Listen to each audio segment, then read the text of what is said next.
Halo semuanya, kami dari kelompok 5 dengan saya Nadila Oktaviani dengan NPM 111. Saya Hilma Aulia Rahman NPM 113. Dan saya Balkis Nurfadila Islam dengan NPM 121. Hari ini kami akan melihat proses penanganan limbah di Rumah Sakit Graha Medica. Ikutin keseruan kita yuk.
Pengelolaan limbah B3 di pihak rumah sakit ini.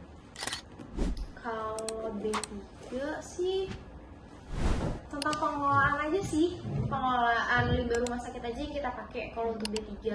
Kalau untuk yang peraturan limbah cair, limbah cair kayak tadi PAL, biasanya kita ikutan peraturan Permen LH nomor 68 tahun 2014 sama PP nomor 5, kita ikutin itu.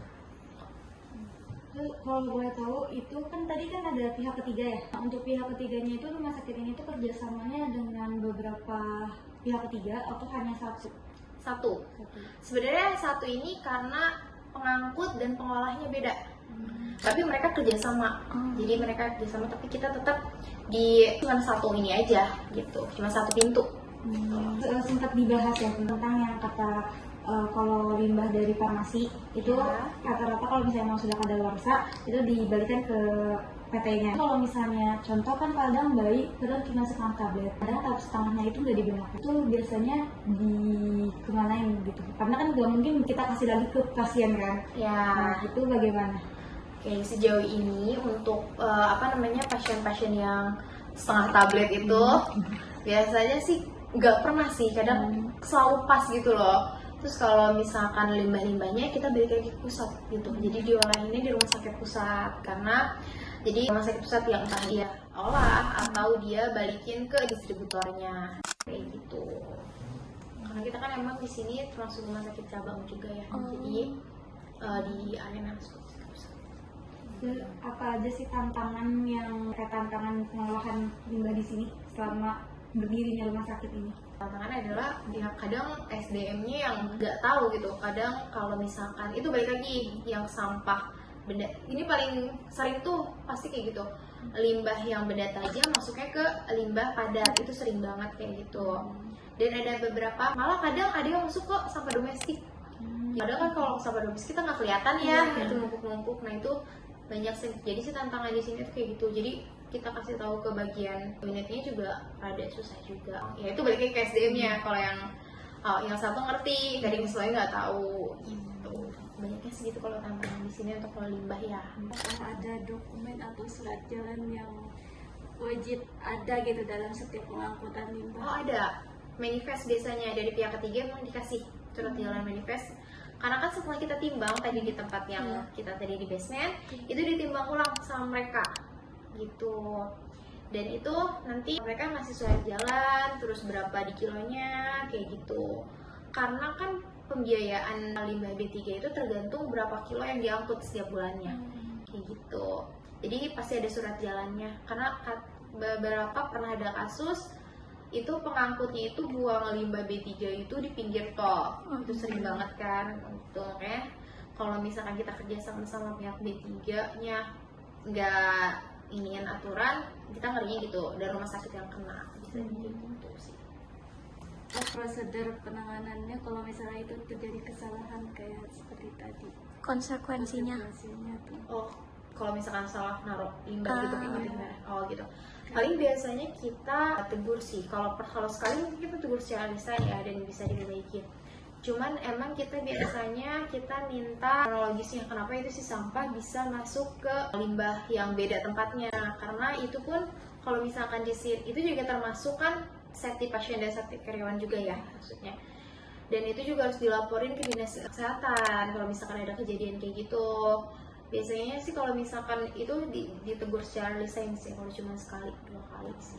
Tadi yang teknologi yang di IPAL itu yang digunakannya itu nama alatnya itu apa nih? Kita sih tadi kita pakainya blowernya itu blower IPAL yang tadi kita lihat di bak gede. Iya. Nah itu kapasitas IPAL kita kan 222 meter kubik. Kita pakai blowernya itu kurang lebih ada 6 kiri kanan. Cuman nggak jalan langsung semua, karena Gantian. kan takutnya mesin panas, jadi kita bergantian. Yang ini nyala, ini mati. Jadi setiap sejam sekali mereka bergantian, kayak gitu.